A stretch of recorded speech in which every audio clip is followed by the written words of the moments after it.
And what is said in the novel is that theft is not only accepted but expected.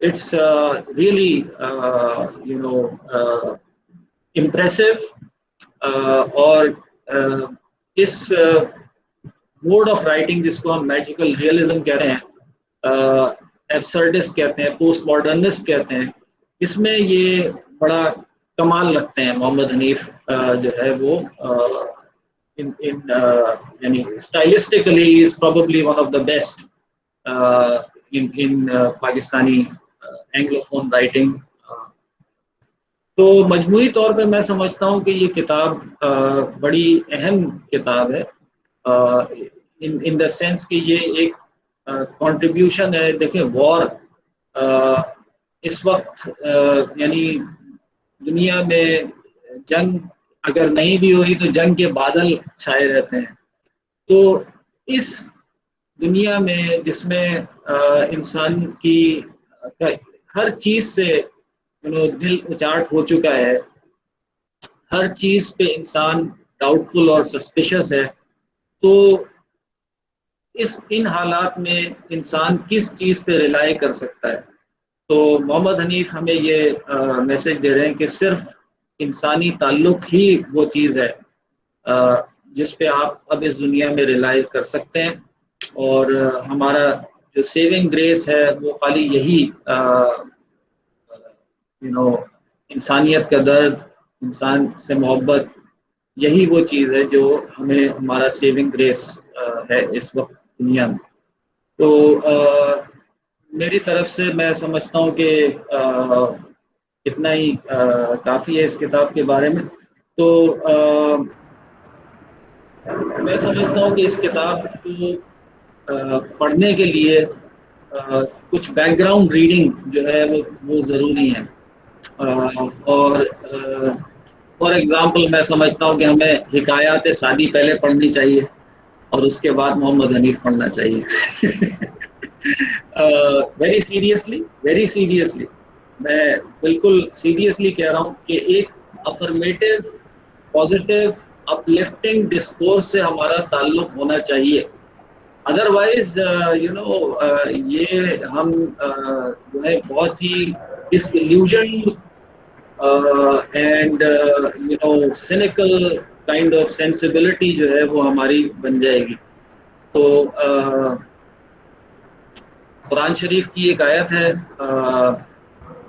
اور اسی پہ میں ختم کرتا ہوں اپنی بات. مجھے آیت پوری طرح سے یاد نہیں ہے لیکن اس کا مفہوم اس طرح ہے کہ اچھائی اور برائی برابر نہیں ہوتے، اور اس طرح سے قرآن ملے کہ وَلَوْ أَعْجَبَكَ كَثْرَةُ الْخَبِيثِ، کہ برائی کی جو